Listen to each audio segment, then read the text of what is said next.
जानिए साल 2025 में पौष मास की शुक्ल पक्ष की एकादशी कब है। जानेंगे पूजन विधि, तिथि, पारण का सही समय, महत्व, कथा, संपूर्ण जानकारी के साथ। नए साल में पड़ने वाली पहली एकादशी को पौष पुत्रदा एकादशी के नाम से जाना जाएगा। पौष पुत्रदा एकादशी पौष मास के शुक्ला पक्ष की एकादशी तिथि को मनाई जाएगी। पंचांग के अनुसार यह पर्व 10 जनवरी को पड़ रहा है। शुक्रवार को पूरे विधि विधान से विष्णु भगवान की उपासना की जाएगी। श्री हरि को प्रसन्न करने के लिए यह दिन बहुत ही खास और महत्वपूर्ण माना जाता है। मान्यताओं के अनुसार पौष पुत्रदा एकादशी का व्रत रखने से जातक की सभी मनोकामनाएं पूर्ण हो जाती है। तो आइए भक्तों जानते हैं पौष पुत्रदा एकादशी की सही तिथि, शुभ मुहूर्त, पूजा विधि और व्रत पारण समय के बारे में। प्यारे भक्तों, इस साल उदया तिथि चलते पौष पुत्रदा एकादशी 10 जनवरी 2025 को मनाई जाएगी। पंचांग के अनुसार 9 जनवरी के दिन 12:22 PM से एकादशी तिथि की शुरुआत होगी, जो 10 जनवरी के दिन 10:19 AM तक रहेगी। 11 जनवरी को पारण व्रत तोड़ने का समय 7:15 AM से 8:21 AM तक। पारण तिथि के दिन द्वादशी समाप्त होने का समय 8:21 AM। पूजा विधि, स्नान आदि कर मंदिर की साफ सफाई करें। भगवान श्री हरि विष्णु का जल अभिषेक करें। प्रभु का पंचामृत सहित गंगा जल से अभिषेक करें। अब प्रभु को पीला चंदन और पीले पुष्प अर्पित करें। मंदिर में घी का दीपक प्रज्वलित करें। संभव हो तो व्रत रखें और व्रत लेने का संकल्प करें। पौष पुत्रदा एकादशी की व्रत कथा का पाठ करें। ओम नमो भगवते वासुदेवाय मंत्र का जाप करें। पूरी श्रद्धा के साथ भगवान श्री हरि विष्णु और माँ लक्ष्मी जी की आरती करें। प्रभु को तुलसी दल सहित भोग लगाए। अंत में क्षमा प्रार्थना अवश्य करें। अब आइए प्यारे भक्तों, हम श्रवण करते हैं पौष पुत्रदा एकादशी की व्रत कथा। पौष पुत्रदा एकादशी व्रत कथा। महाराज युधिष्ठिर ने पूछा, हे भगवान, आपने सफला एकादशी का महात्म्य बताकर बड़ी कृपा की। अब कृपा करके यह बतलाए कि पौष शुक्ला एकादशी का क्या नाम है, उसकी विधि क्या है और उसमें कौन से देवता का पूजन किया जाता है। भक्तवत्सल भगवान श्री कृष्ण बोले, हे राजन, इस एकादशी का नाम पुत्रदा एकादशी है। इसमें भी नारायण भगवान की पूजा की जाती है। इस चर और अचर संसार में पुत्रदा एकादशी के व्रत के समान दूसरा कोई व्रत नहीं। इसके पुण्य से मनुष्य तपस्वी, विद्वान और लक्ष्मीवान होता है। इसकी मैं एक कथा कहता हूँ, सो तुम ध्यान पूर्वक सुनो। भद्रावती नामक नगरी में सुकेतुमान नाम का एक राजा राज्य करता था।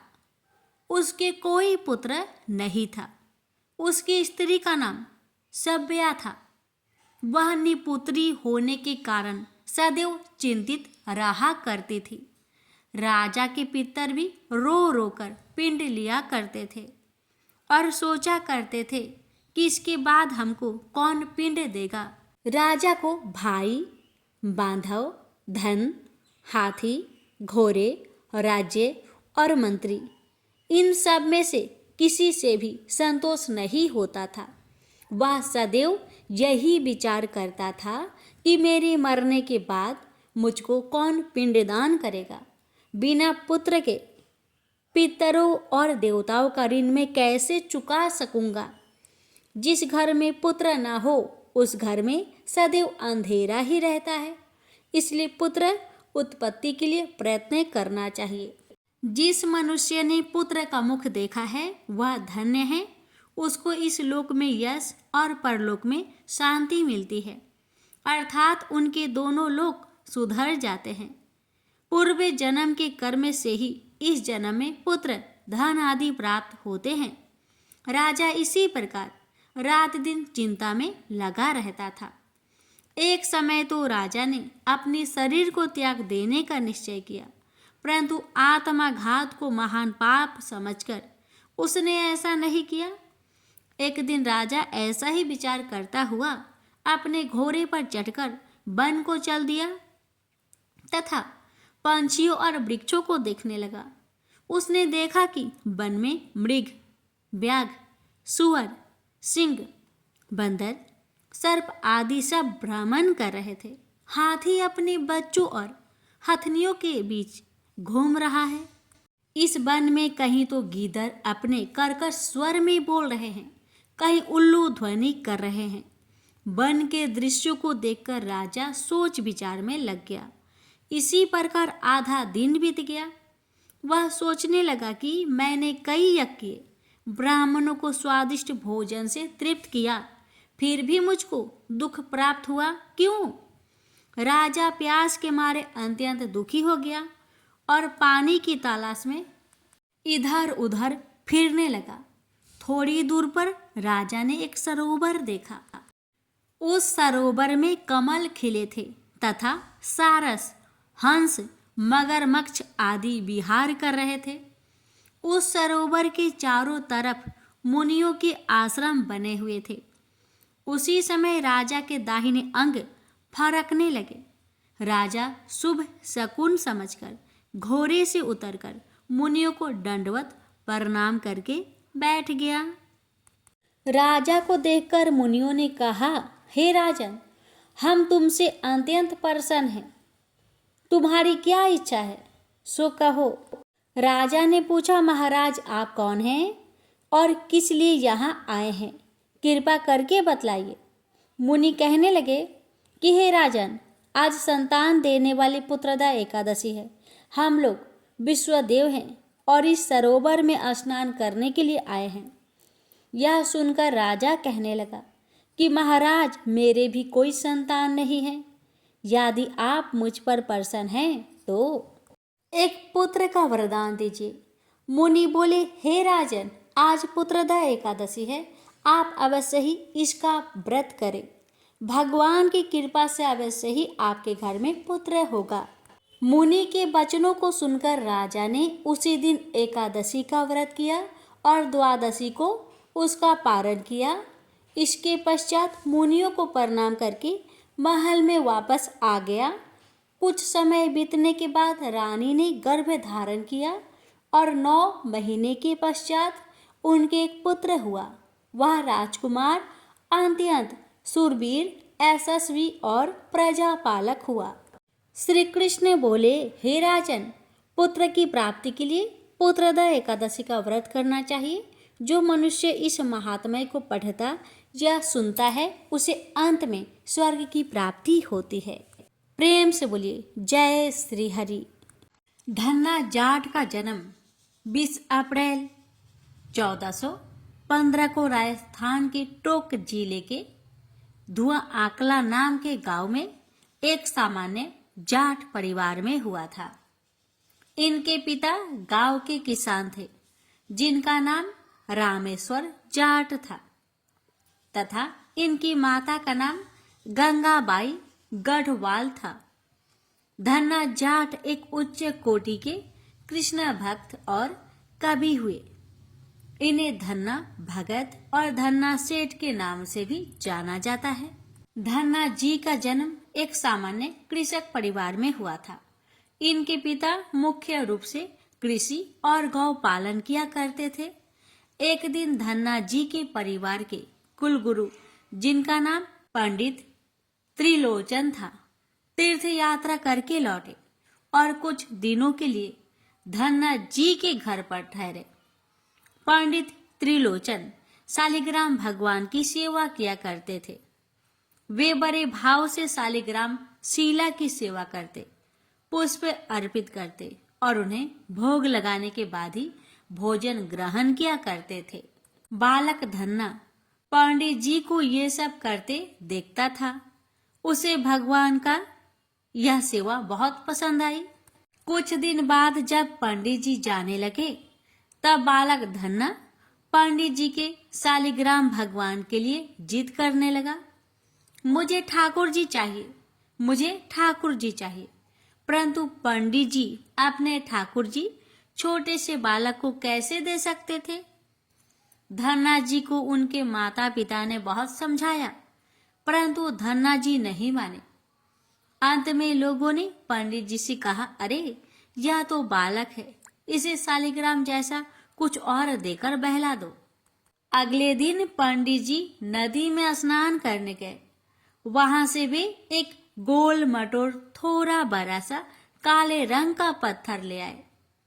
तब वे धन्ना जी के पास आकर बोले, मैं तुम्हें अपने ठाकुर जी दे दूंगा, लेकिन मेरे पास 2 ठाकुर जी है, बड़े ठाकुर जी और छोटे ठाकुर जी।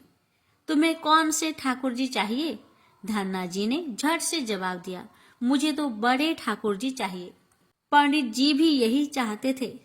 पंडित जी ने धन्ना जी को वह बड़ा काला पत्थर बड़े ठाकुर जी बताकर दे दिए। ठाकुर जी को पाकर धन्ना जी बहुत प्रसन्न हो गए। वे बड़े भाव से उनकी सेवा करने लगे। धन्ना जी गाय चराते, खेतों में जाते तो ठाकुर जी को अपने साथ ले जाते। धन्ना जी की माँ ने उनको बाजरे की रोटी, साग, अचार और गुड़ खाने को दिया। अब धन्ना जी ने भी निश्चय किया कि वे भी पंडित जी की तरह ठाकुर जी को भोग लगाने के बाद ही भोजन ग्रहण करेंगे। धन्ना जी ने खेत में बहुत प्रेम से ठाकुर जी को पुकारकर भोग लगाया, परंतु ठाकुर जी भोग लगाने नहीं आए। धन्ना जी ने निश्चय किया, जब तक ठाकुर जी स्वयं प्रकट होकर भोग नहीं लगाते, वे भी भोजन ग्रहण नहीं करेंगे। जब ठाकुर जी ने धन्ना जी की रोटी का भोग नहीं लगाया, तो धन्ना जी ने शाम को वह रोटी गाय को खिला दी। 3 दिनों तक ऐसा ही चलता रहा। न तो ठाकुर जी भोग लगाते और न धन्ना जी भोजन ग्रहण करते। चौथे दिन धन्ना जी की माताजी फिर से रोटी लेकर आई। अब धन्ना जी खेतों में जोर जोर से रोने लगे और ठाकुर जी से गुहार लगाने लगे। वे बोले, आप तो बड़े ठाकुर जी हैं, आपको तो लोग रोज ही 56 भोग जिमाते होंगे, परंतु मैं बालक 3 दिन से भूखा और परेशान हूँ। आपको मुझ पर दया नहीं आती क्या? मुझ पर दया करके ही थोड़ा भोग लगा लो, जिससे मैं भी कुछ खा सकूं। पंडित जी ने कहा है कि आपको खिलाए बिना कुछ नहीं खाना, इसलिए पहले आप खा लो, उसके बाद ही मैं खा सकूंगा। धन्ना जी की भोलेपन से की गई प्रार्थना सुनकर भगवान श्री कृष्ण साक्षात प्रकट हो गए। अपने ठाकुर जी को देखकर धन्ना जी बहुत प्रसन्न हुए। उन्होंने ठाकुर जी को माँ की दी हुई बाजरे की रोटी, साग और गुड़ खाने को दिया। ठाकुर जी बड़े चाव से रोटी खाने लगे। 4 रोटियों में से 2 रोटी ठाकुर जी ने खा ली। जब ठाकुर जी तीसरी रोटी खाने लगे, तब धन्ना जी ने उनका हाथ पकड़ लिया और कहा, सारी रोटियां आप ही खा जाएंगे, मुझे भी तो भूख लगी है, मैंने तो 4 दिनों से कुछ भी नहीं खाया। 2 रोटी आपने खा ली, अब 2 रोटी मेरे लिए छोड़ दो। यह सुनकर ठाकुर जी मुस्कुराने लगे और बची हुई 2 रोटियां धन्ना जी ने खाई। अब तो यह उनका रोज का नियम हो गया। धन्ना जी जब गाय चराने जाते तो खेतों में जाकर ठाकुर जी के साथ ही भोजन करते। एक दिन ठाकुर जी ने धन्ना जी से कहा, तुम रोज मुझे रोटी खिलाते हो, मैं मुफ्त में रोटी नहीं खाना चाहता, इसलिए मैं रोटी के बदले तुम्हारा कोई काम कर दिया करूंगा। धन्ना जी ने कहा, मैं तो बालक हूँ, केवल गाय ही चराता हूँ, मैं आपको क्या काम बता सकता हूँ। ठाकुर जी बोले, मैं तुम्हारी गाय ही चरा दिया करूंगा। उस दिन के बाद से ठाकुर जी धन्ना जी की गाय चराने लगे। एक दिन धन्ना जी ने ठाकुर जी से पूछा, आप मुझे अपने हृदय से क्यों नहीं लगाते हैं? ठाकुर जी ने कहा, मैं तुम्हें प्रत्यक्ष तो हो गया हूँ, लेकिन मैं पूरी तरह से तब मिलता हूँ जब कोई सद्गुरु की शरण ले लेता है। अभी तक तुमने किसी गुरु की शरण गति ग्रहण नहीं की है, इसलिए मैं तुम्हें अपने हृदय से नहीं लगा सकता। धन्ना जी बोले, मैं तो जानता ही नहीं कि गुरु किसे कहते हैं, फिर मैं किसे अपना गुरु बनाऊं? ठाकुर जी बोले, कासू में जगत गुरु श्री रामानंदाचार्य मेरे ही स्वरूप में विराजमान है। तुम जाकर उनकी शरणागति ग्रहण करो। ठाकुर जी के कहे अनुसार धन्ना जी ने काशी जाकर श्री रामानंदाचार्य जी की शरणागति ग्रहण कर ली। उस समय धन्ना जी की आयु 15-16 वर्ष के आसपास थी। श्री रामानंदाचार्य जी ने धन्ना जी को अपने शिष्य के रूप में स्वीकार कर लिया और उन्हें आदेश दिया कि अब तुम अपने घर चले जाओ। धन्ना जी बोले, गुरुजी, अब मैं घर नहीं जाना चाहता। आप मुझे घर जाने का आदेश क्यों दे रहे हैं? गुरुजी बोले, अगर यहाँ रहकर भजन करोगे तो केवल तुम्हारा ही कल्याण होगा, लेकिन अगर तुम अपने घर जाकर खेती किसानी करते हुए अपने माता पिता की सेवा करते हुए भजन करोगे तो तुम्हारे साथ कई जीवों का उद्धार हो जाएगा। गुरु जी के आदेश पर धन्ना जी घर लौट आए। इसके बाद जैसे ही धन्ना जी घर पहुंचे, ठाकुर जी ने उन्हें अपने हृदय से लगा लिया। इसके बाद धन्ना जी खूब मन लगाकर संत सेवा करने लगे। जब भी उनके गांव में कोई साधु संत आते तो धन्ना जी उन्हें अपने घर ले आते और बड़े प्रेम से उनकी सेवा करते और उन्हें भोजन खिलाते। संतों की सेवा करने के कारण अब उनके घर दूर दूर से साधु संत पधारने लगे। धन्ना जी उन सभी का बड़े प्रेम से सत्कार करते और उन सभी को भोजन कराते। एक दिन धन्ना जी के पिताजी ने उनसे कहा, देखो भाई, हम लोग गृहस्थ लोग हैं। यदि महीने में एक आध बार कोई साधु आ जाए तो हम उनकी सेवा भी कर दे और उन्हें भोजन भी करा दे, लेकिन तुम्हारी इन साधुओं से ऐसी दोस्ती हो गई है कि हर दूसरे दिन कोई न कोई साधु चला आता है और अपने साथ एक दो को ले आता है। यह ठीक नहीं है। हम अपनी खेती बाड़ी का काम करें या इन साधुओं की सेवा करें। तुम तो अभी बालक हो, कुछ कमाते नहीं। तुम्हारा पालन पोषण भी हम ही करते हैं और ऊपर से तुम इन साधुओं को बुला लाते हो। इस प्रकार इन निठले साधुओं की सेवा करना ठीक नहीं है। इसलिए एक बात कान खोलकर सुन लो, आज के बाद यदि तुम किसी साधु को घर लेकर आए तो मैं उन्हें घर में नहीं घुसने दूंगा। यदि तुम्हें साधु सेवा करनी है तो पहले कुछ कमाई करो, फिर अपनी कमाई से साधु सेवा करना। पिताजी की बात सुनकर धन्ना जी उदास हो गए और चुपचाप खड़े हो गए।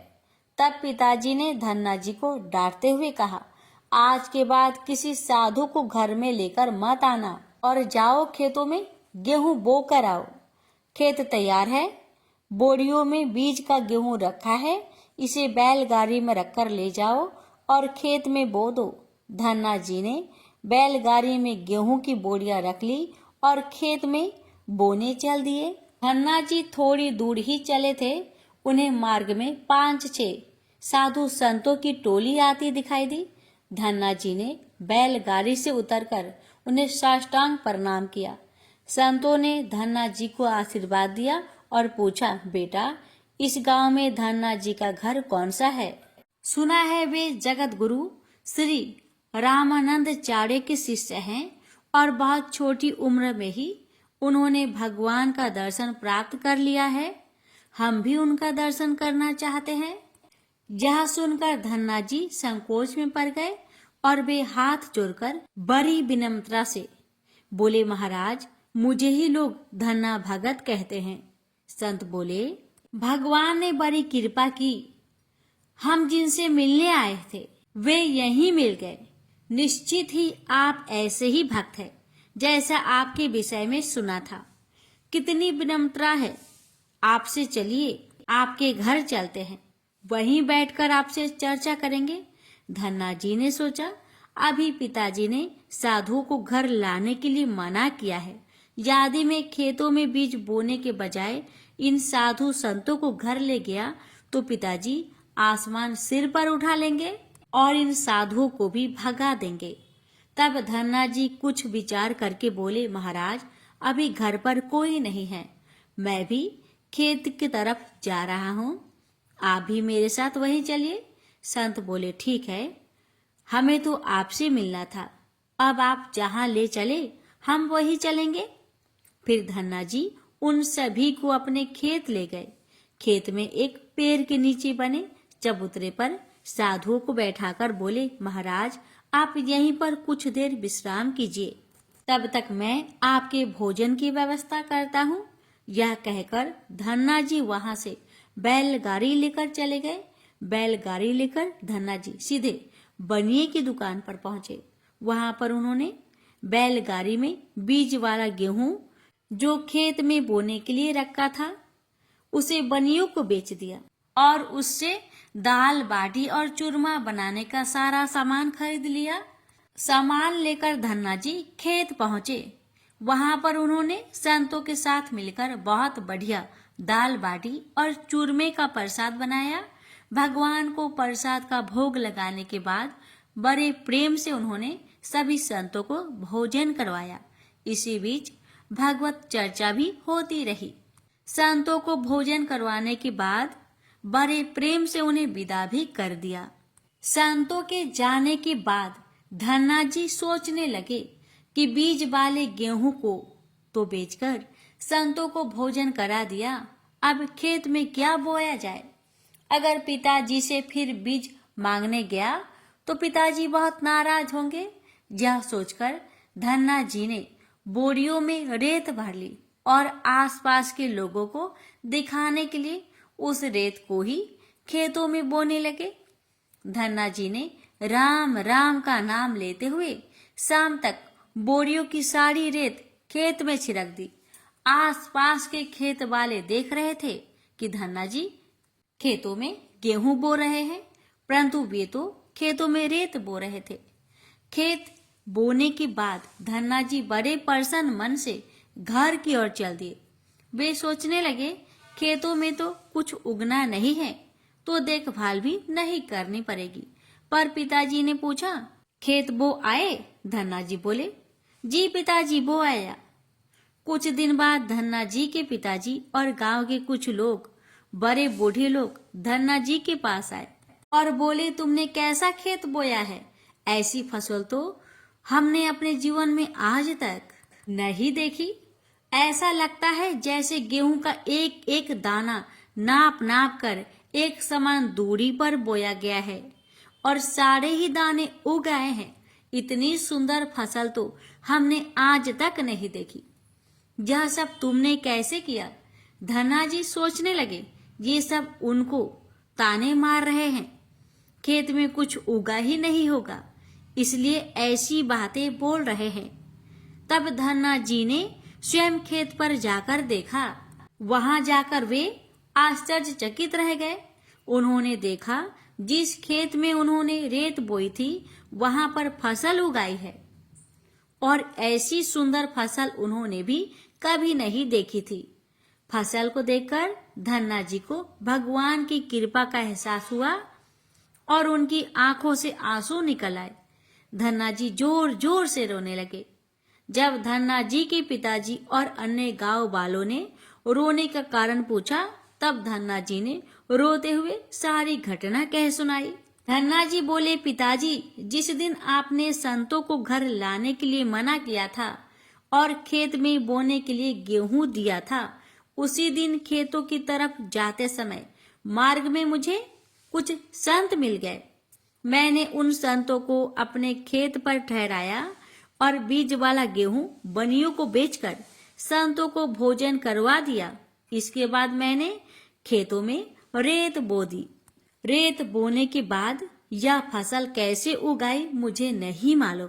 धन्ना जी की बात सुनकर उनके पिताजी के भी आंसू निकल आए।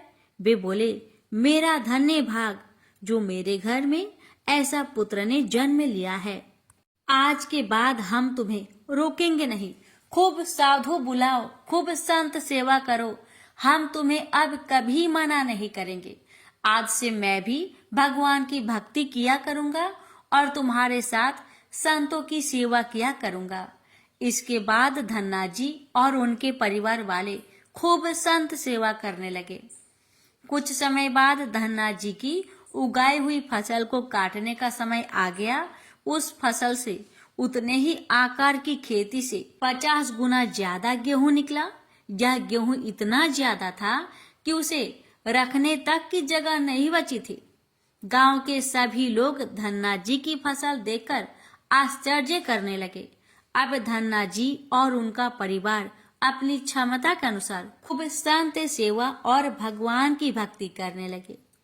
उनके घर में हमेशा साधु संतों का तांता लगा रहता। साधु संतों की बड़ी बड़ी जमातें आती। धन्ना जी सभी का बड़े प्रेम से सत्कार करते। अब धन्ना जी जब भी खेतों में फसल बोते, हर बार ऐसा ही फसल होने लगी। अब धन्ना जी अपने गांव के बड़े किसान बन गए। गांव के सभी लोग धन्ना जी को चमत्कारी संत मानने लगे और उनके खेतों की मिट्टी को भी चमत्कारी मानने लगे। जिन लोगों के खेतों में पर्याप्त फसल नहीं होती थी, वे लोग धन्ना जी के खेतों की मिट्टी ले जाकर अपने खेतों में छिड़क देते। इससे उनकी फसल भी अच्छी होने लगी। चारों तरफ धन्ना जी की जय जयकार होने लगी। एक बार भगवान ने धन्ना जी की परीक्षा लेनी चाहिए। धन्ना जी के गांव में अकाल पड़ गया। धन्ना जी बड़े किसान थे। उनके पास बहुत खेती थी और अन्न के भंडार भरे थे। अकाल के कारण उनके गांव और आसपास के क्षेत्रों के ब्राह्मण, संत, गरीब और जरूरतमंद लोग धन्ना जी के पास मदद की उम्मीद से आने लगे। धन्ना जी भी उन्हें दोनों हाथों से भंडार लुटाने लगे। कभी कोई जरूरतमंद उनके घर से खाली हाथ नहीं लौटता। धीरे धीरे धन्ना जी का अन्न भंडार समाप्त होने लगा, परंतु धन्ना जी ने निश्चय किया जब तक उनका सामर्थ्य है वे किसी भी जरूरतमंद को निराश नहीं करेंगे। अपना सब कुछ बेचकर भी वे लोगों की मदद करेंगे। धन्ना जी की निस्वार्थ सेवा से प्रसन्न होकर एक दिन स्वयं भगवान श्री कृष्ण संत के भेष में उनसे मिलने आए। संत रूपी भगवान श्री कृष्ण ने उन्हें तुम्बा जिससे कमंडल बनाया जाता है उसी के बीज दिए और कहा, धन्ना जी इन बीजों को अपने खेतों में बो दो और जब इनकी फसल पक जाए तो उससे भी जो प्राप्त हो उसे लोगों की सेवा में खर्च करना। धन्ना जी ने ऐसा ही किया। संत की आज्ञा मानकर उन्होंने तुम्बा के बीज खेतों में बो दिए। गांव के लोग कहने लगे, लगता है धन्ना जी पागल हो गए हैं। ऐसे भीषण अकाल में फसल बो रहे हैं और वो भी तुम्बा की। इस कड़ुए तुम्बा को तो पशु भी नहीं खाते। यह तो केवल कमंडल बनाने के काम आता है। यदि ऐसी फसल उग भी गई तो उसका क्या फायदा। परंतु धन्ना जी ने संत के कहे अनुसार अपने खेतों में तुम्बा के बीज बो दिए। कुछ दिन बाद तुम्बा की फसल उग आई। सभी लोग आश्चर्य करने लगे कि ऐसे भीषण अकाल में बिना पानी की कोई फसल कैसे उग सकती है। कुछ ही दिनों में धन्ना जी का खेत हरा भरा हो गया। इसी बीच धन्ना जी जरूरतमंदों की सेवा करते रहे। धन्ना जी ने अपना सारा अन्न भंडार सेवा में लुटा दिया। उनके घर में जो फसलें के बीज रखे थे वे भी उन्होंने संतों के भोजन के लिए दान कर दिए। अब उनके पास अपने परिवार के गुजारे लायक भी अन्न नहीं बचा था। गांव के लोग कहने लगे, बड़ा मूर्ख है धन्ना जो सारा अन्न लुटा दिया। अपने परिवार के लिए भी कुछ नहीं रखा और इसने फसल भी बोए तो तुम्बा की, जिसे खा भी नहीं सकते। धन्ना जी को लोगों की बातों से कोई फर्क नहीं पड़ा। वे तो भगवान का नाम लेते रहते थे और लोगों की मदद करते रहते थे। एक दिन ऐसा आया जब धन्ना जी की खेतों में लगी फसल पक गई, उनके खेतों में तुम्बा के बड़े बड़े फल दिखाई दे रहे थे। धन्ना जी ने सोचा, अब दान करने के लिए तो कुछ है नहीं, अब इन तुम्बा से कमंडल बनाकर संतों को दिया करेंगे। धन्ना जी खेतों में लगे सभी तुम्बा के फल तोड़कर घर ले आए। घर आकर जैसे ही उन्होंने एक तुम्बा को कमंडल बनाने के लिए काटा, उन्होंने देखा यह तुम्बा हीरे, मोती, जवाहरत और कीमती रत्नों से भरा हुआ था। तुम्बा को कीमती रत्नों से भरा देखकर धन्ना जी आश्चर्यचकित रह गए। उनके पास तो तुम्बा की पूरी फसल थी। उन्होंने देखा सभी तुम्बा के फसलों में ऐसे ही कीमती रत्न भरे हुए थे। अब उनके पास इतने कीमती रत्न और जवाहरत हो गए थे जितने किसी राजा के पास भी शायद ही हो।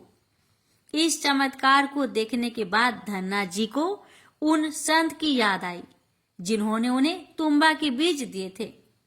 उन संत ने कहा था कि इस फसल से जो भी प्राप्त हो उससे लोगों की सेवा करना। अब धन्ना जी उस धन से लोगों की सेवा करने लगे।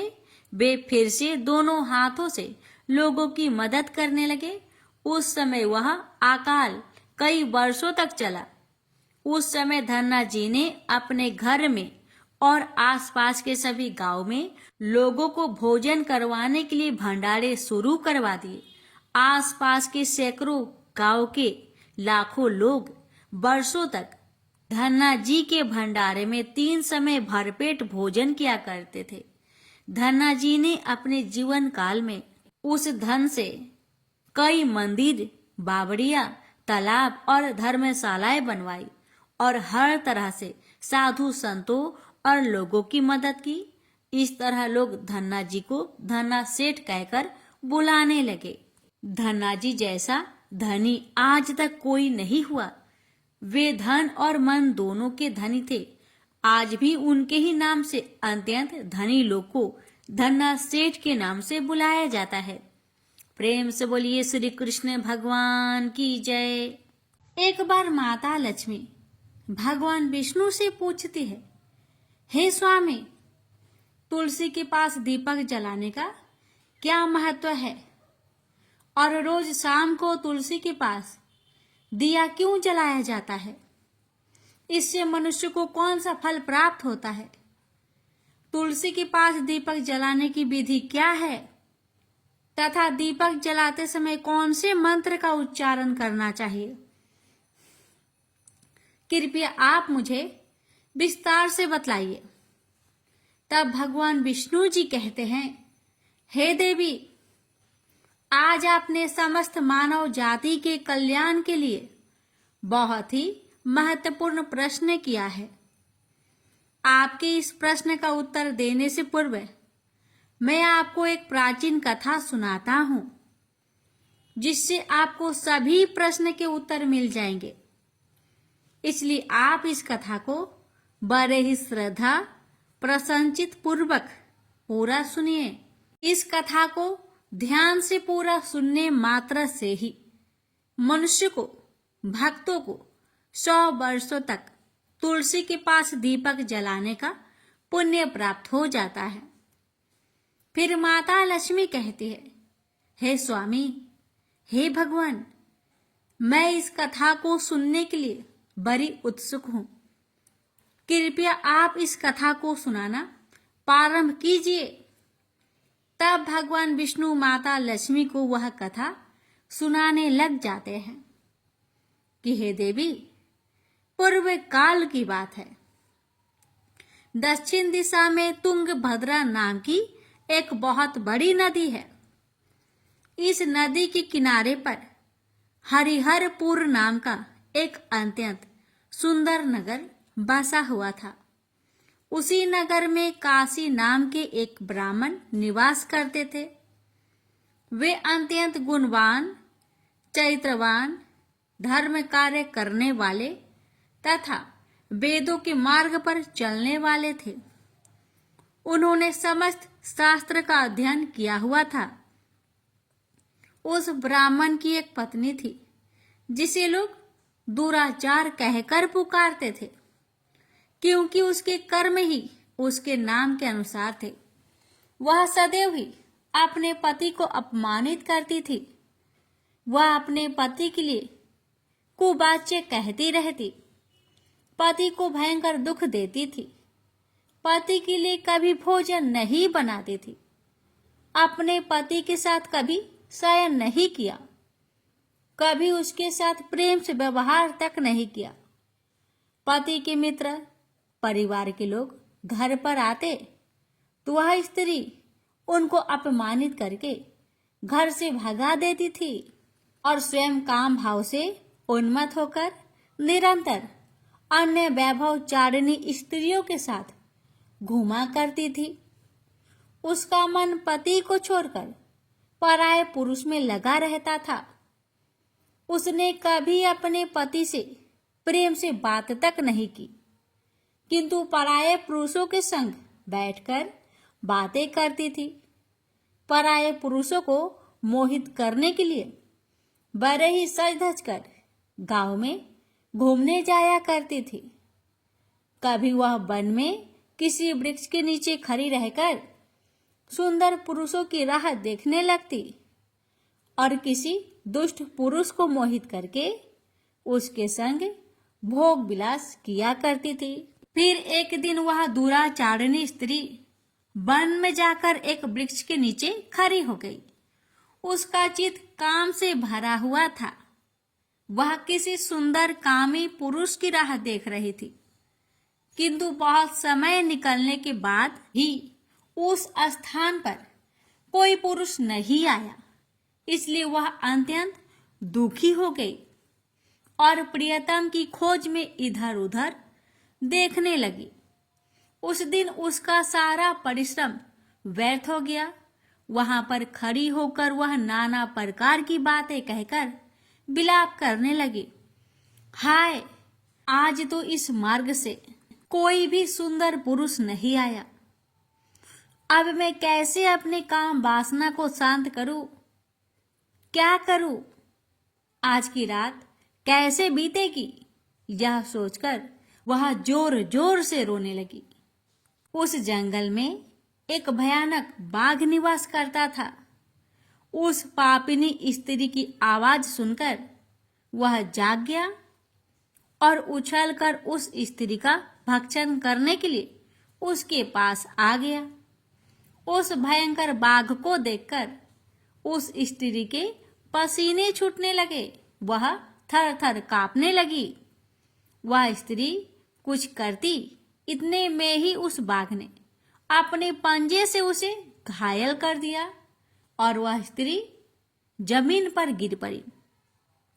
जमीन पर गिरते ही वह स्त्री चिल्लाते हुए बोली, अरे बाघ, तू किस लिए यहाँ पर आया है? मुझे क्यों मार रहा है? मैं यहाँ पर अपने प्रियतम को खोज रही हूँ। तू मुझे छोड़ दे। मेरा भक्षण करके तुझे क्या मिलेगा? उस स्त्री की बात सुनकर वह भयानक बाघ क्षण भर के लिए रुक गया और हंसते हुए बोला, ए दुष्टा, आज विधाता ने मुझे मेरा ग्रास नियुक्त किया है। तुझ जैसी पापिनी स्त्रियों का भक्षण करना ही मेरा काम है, तभी मुझे इस शरीर से मुक्ति मिलेगी। बाघ की बात सुनकर वह स्त्री कहने लगी, हे बाघ, तुम कौन हो? मुझे सच सच बताओ, तुम्हें किस कारण से बाघ की योनि में जन्म लेना पड़ा और तुम मुझ जैसी स्त्रियों का भक्षण क्यों करते हो?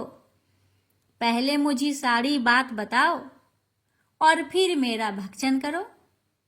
फिर बाघ कहने लगा, हे पापिनी, मैं तुझे मेरे पूर्व जन्म का वृत्तांत सुनाता हूँ कि किस कारण मुझे बाघ बनना पड़ा। पूर्व काल में दक्षिण देश में एक नदी थी। उस नदी के तट पर एक नगरी बसी हुई थी। उस नगरी में मैं निवास करता था। मैं एक ब्राह्मण का पुत्र था और नदी किनारे बैठकर यज्ञ आदि कार्य किया करता था। मैंने उस जन्म में अनेक पापियों के लिए यज्ञ किया उन पापियों के घर का भोजन किया। मैंने धन के लोभ से अनेक पापियों के लिए कार्य किए। जिन वस्तुओं का दान ब्राह्मण को नहीं लेना चाहिए, उन वस्तुओं का दान मैंने ग्रहण किया और दूसरों से धन लेता था, लेकिन कभी वापस नहीं करता था। इस प्रकार से पाप करते हुए मुझे बहुत साल बीत गए और मैं बूढ़ा हो गया। मेरे बाल दाढ़ी सब सफेद हो गए, आंखें सूज गई, मुंह के सारे दांत गिर गए, लेकिन फिर भी मेरी दान लेने की आदत नहीं छूटी और मैं पाप करता गया।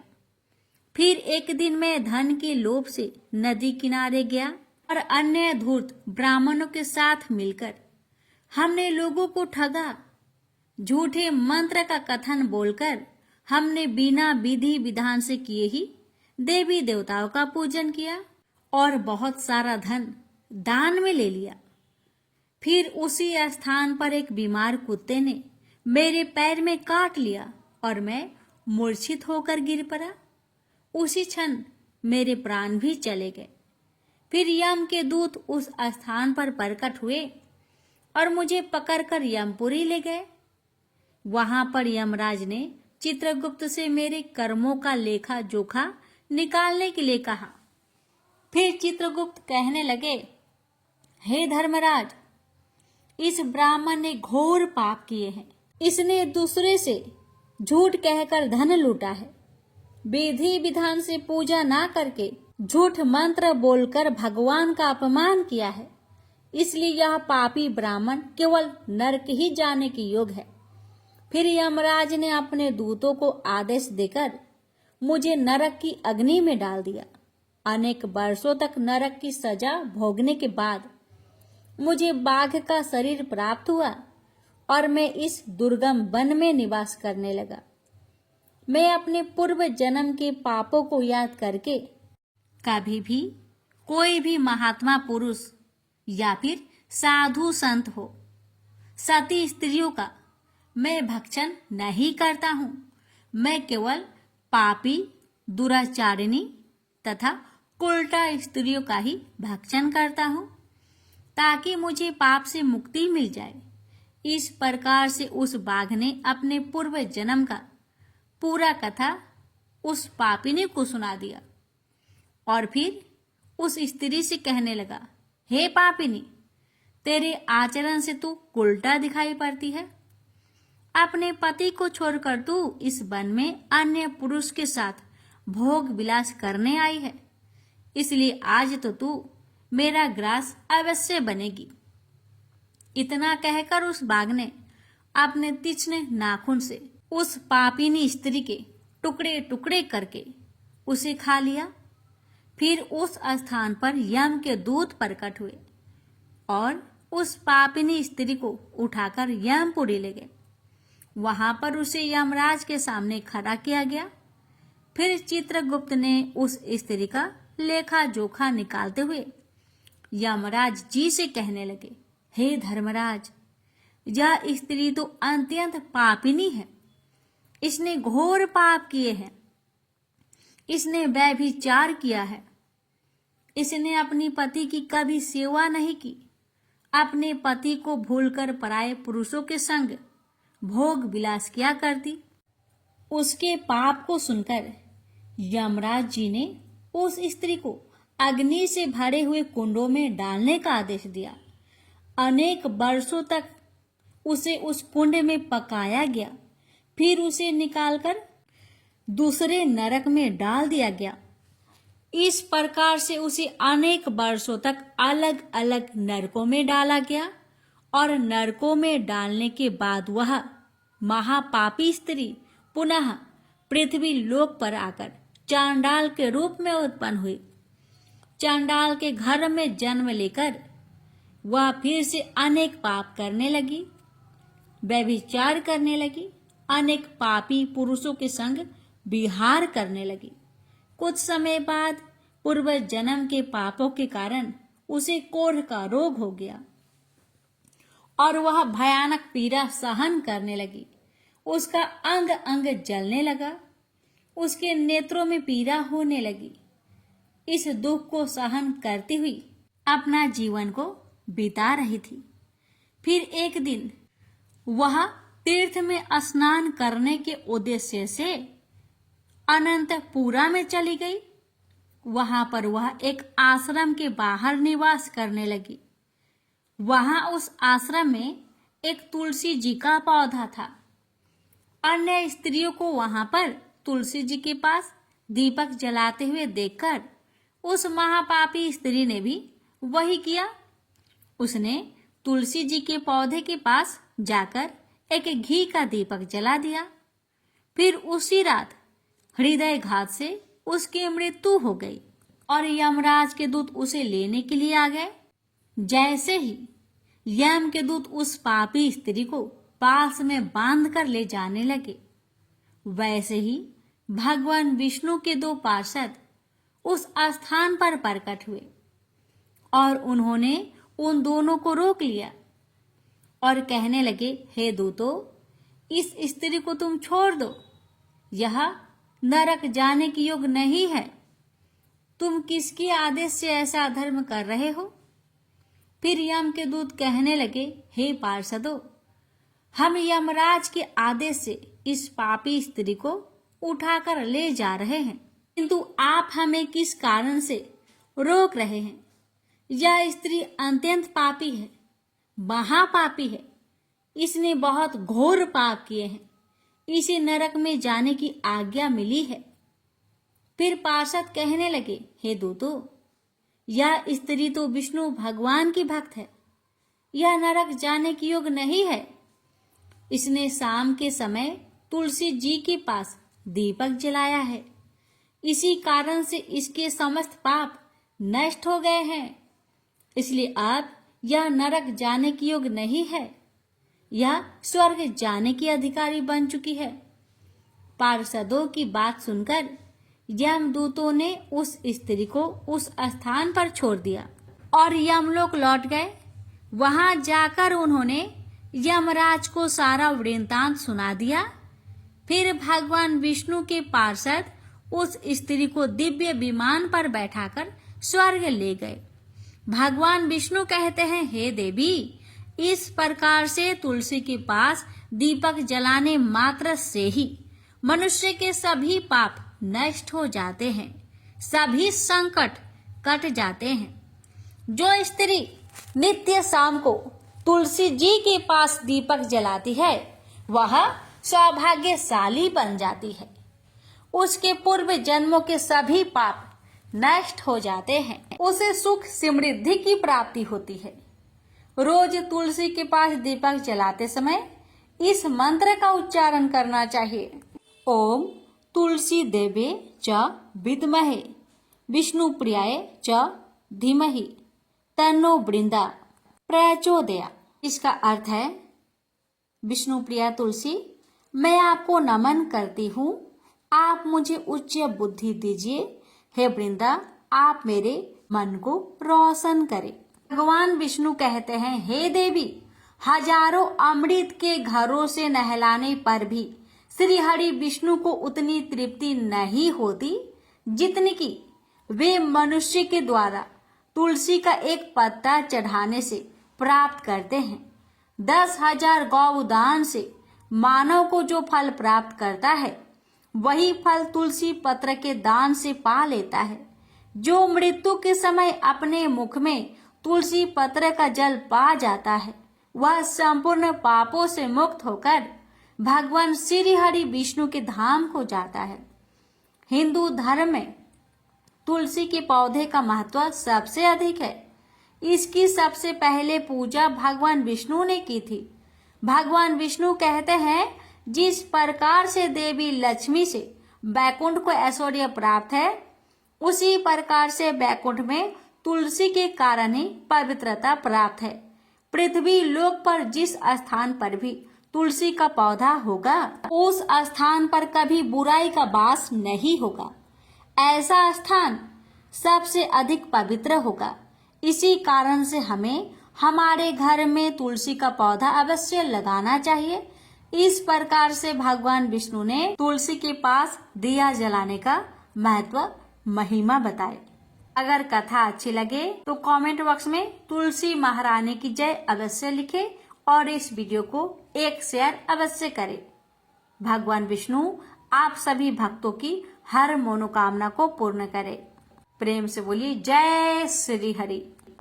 अर्जुन ने पूछा, इस प्रकार जो भक्त सदैव योग युक्त होकर आपकी उपासना विधि पूर्वक करते हैं और वे जो अव्यक्त पर ब्रह्म को भजते हैं, इन दोनों में कौन सा योगी श्रेष्ठ है? श्री भगवान जी बोले, जो मेरे विषय में मन लगाकर परम श्रद्धा पूर्वक मुझको भजते हैं वे उत्तम योगी हैं। मैं यह मानता हूँ, परंतु जो इंद्रियों को संयम करके सर्वत्र समदृष्टि रखने वाला सब प्राणियों के हित में लगे हुए कथनीय अव्यक्त सर्वव्यापी चितनीय निर्विकार अचल ध्रुव अक्षर का भजन करते हैं वे भी मुझे प्राप्त होते हैं। अव्यक्त में मैं जिनका चित्त आसक्त है वह कष्ट अधिक पाते हैं, क्योंकि अव्यक्त गति के प्राणी कष्ट पाते हैं। हे पार्थ, जो प्राणी अपने सब कर्मों को अर्पण करके मेरी शरण में आकर अनन्य भक्ति से मेरा ध्यान करते हैं और पूजते हैं, उन शरण में आए हुए भक्तों को मैं थोड़े समय में ही मृत्यु संचार से उद्धार कर देता हूँ। मुझ में ही मन रखो, मुझ में ही बुद्धि रखो, तब तुम मुझ में ही निवास करोगे, इसमें कुछ संदेह नहीं। हे धनंजय, यदि इस प्रकार तुम मुझसे अपने चित्त को रखने में समर्थ ना हो तो योग अभ्यास द्वारा हमारे पाने के लिए बार बार यत्न करो। यदि अभ्यास भी ना हो सके तो मेरे उद्देश्य से व्रत आदि ही करो। यदि मेरे लिए तुम कर्म करोगे तो भी तुम्हें मुक्ति प्राप्त होगी, और यदि ऐसा भी ना कर सके तो मन को रोककर अनन्य भाव से मेरी शरण में आओ और फल की आशा छोड़कर कर्म करो, क्योंकि अभ्यास से ज्ञान उत्तम है, ज्ञान से ध्यान श्रेष्ठ है, त्याग से शांति प्राप्त होती है। जो किसी से द्वेष नहीं करता सबका मित्र है, दयाधारी है, ममता और अहंकार जिसमें नहीं है, सुख दुख को जो समान जानता है, क्षमावान है, संतोषी है, स्थिर चित्त से इंद्रियों को बस में रखता है, दृढ़ निश्चयवान है, मुझ में अपने मन और बुद्धि को लगाए हुए है, ऐसा मेरा भक्त मुझे प्रिय है, जिसे न लोगों का भय है न लोगों से डरता है। ऐसा जो हर्ष ईर्ष्या दुष्टों के भय और विषाद से रहित है वह मेरा प्रिय है। जो कुछ मिले उसी में संतुष्ट, पवित्र पक्ष, निष्पक्ष, दुख रहित, फल की आशा त्याग कर करने वाला, ऐसा जो मेरा भक्त है वह मुझे प्रिय है। जो लाभ से प्रसन्न हो, किसी से द्वेष न करे, इष्ट पदार्थ के नष्ट होने से दुखी न हो, किसी वस्तु की इच्छा न करे, अशुभ तथा शुभ दोनों का त्यागी हो, वह भक्त मेरा परम प्रिय है। जिसको शत्रु और मित्र मान और अपमान, सर्दी और गर्मी, सुख तथा दुख समान है, और जो वासनाओं से रहित है, निंदा एवं स्तुति को समान जानता है, जो मुझ में श्रद्धा करके मुझे मानता हुआ इस अमृत के समान कल्याणकारक धर्म का आचरण मेरे उपदेश अनुसार करते हैं, वे मुझे अत्यंत प्रिय है। प्रेम से बोलिए श्री कृष्ण भगवान की जय। आप सुनिए 12वें अध्याय का महात्म्य। श्री भगवान बोले, हे लक्ष्मी, अब 12वें अध्याय का महात्म्य सुनो। दक्षिण देश में एक सुखानंद नाम का राजा रहता था, जिसके नगर में एक अत्यंत लंपट रहता था। एक गणिका से उसकी प्रीति थी। वह दोनों एक देवी के मंदिर में जाकर मदिरा पान किया करते, मांस खाए और भोग भोगे। और जो कोई पूछे तुम यहाँ क्या करते हो, तो कहते हम यहाँ रहकर देवी की सेवा करते हैं, ऐसे झूठ कह देते। उसी मंदिर में एक ब्राह्मण देवी की सेवा करता था। एक दिन उस ब्राह्मण ने देवी की स्तुति की। देवी प्रसन्न होकर बोली, वर मांग, जो मांगेगा सो दूंगी। उसने धन संतान का सुख मांगा। देवी ने कहा, ए ब्राह्मण, मैं अवश्य तुझे संतान दूंगी, पर एक काम कर, पहले इन दोनों का उद्धार कर ले, तब ब्राह्मण ने नारायण जी का तप किया। भगवान प्रसन्न हुए तथा नारायण जी गरुड़ पर बैठकर आए और कहा, तेरी क्या कामना है? ब्राह्मण ने पूछा, इन दोनों का उद्धार कैसे हो? श्री नारायण जी बोले, हे ब्राह्मण, गीता जी के 12वें अध्याय का पाठ सुनाओ तो दोनों का उद्धार हो जाएगा। तब उन दोनों ब्रीप ने भगवान की स्तुति कर धन्यवाद दिया। फिर ब्रीप ने उस गणिक और लंपट को बैठाकर गीता के 12वें अध्याय का पाठ सुनाया। सुनते ही उन दोनों की देही छूटी और देवदेही पाकर बैकुंठ को गए। प्रेम से बोलिए लक्ष्मी नारायण की जय।